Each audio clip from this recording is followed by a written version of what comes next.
So I thought a little follow-on video would be appropriate to my musings yesterday on the appropriateness, as I see it, of always being able to just express myself, present myself in any company as I feel is my right, without perhaps necessarily having sensitivity to some people that might not always appreciate that. And particularly, I was thinking about how it may affect children and this idea that maybe there is a certain age or level of maturity at which it becomes appropriate to start really making clear that gender is a wonderful multicolored spectrum, but being sensitive to causing potential confusion earlier. And that brought me home to a question which I was considering recently, and that is, what does it mean to be a man in today's world, at least here in a Western society like the UK?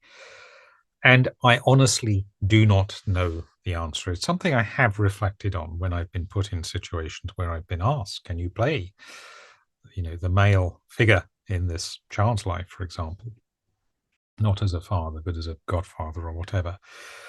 And I don't know what I'm meant to do other than be me. There are suggestions that there are male archetypes. So they're sometimes described as things like king and warrior, magician, lover.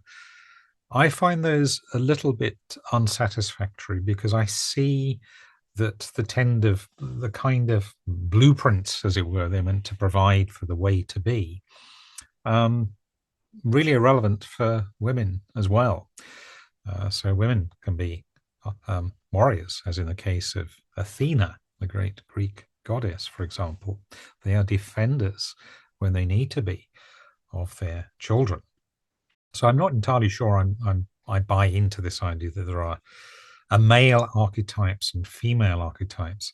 And when you start talking about masculinity and femininity, the kind of energies that they may represent, again, my belief is that to become fully whole, we are meant not to just be, if you're in a male body, drawing exclusively on masculine energies, and vice versa if you're in a woman's body, exclusively on feminine, whilst they may possibly tend to predominate, but we are meant to integrate and draw on all of them. So that doesn't take me very far in my way of thinking about understanding what this role is all about. I think in traditional societies, there were roles. It was expected that men, hunter-gatherer societies, would go out and fight. They were more dispensable. You could actually, the tribe would survive with fewer men than it would women. And perhaps on average, they had greater physical upper body strength, which suited them to certain roles more than obviously women who were pregnant or had recently given birth, having an important role in nurturing their children.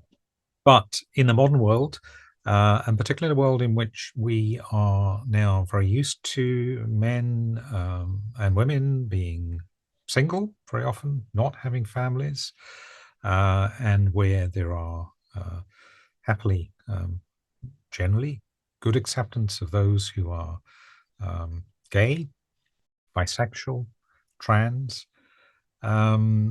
This question, what does it mean to be a man? I don't know. I'd love to know the answer. And as I say, each time I look into this, what I read, it tends to refer to this quite old-fashioned, I think, ideas of traditional roles. They don't really apply to me. I think all we can do ultimately is to be ourselves, to try not to cause confusion to children, particularly, to be, if you're a parent, taking that responsibility very seriously, to be the best role models we can in terms of how we lead our lives and what we teach. If we do that, whether we're male, female, or perhaps somewhere in between, or flexing between, as perhaps folks like me sometimes do, I don't think we can go far wrong.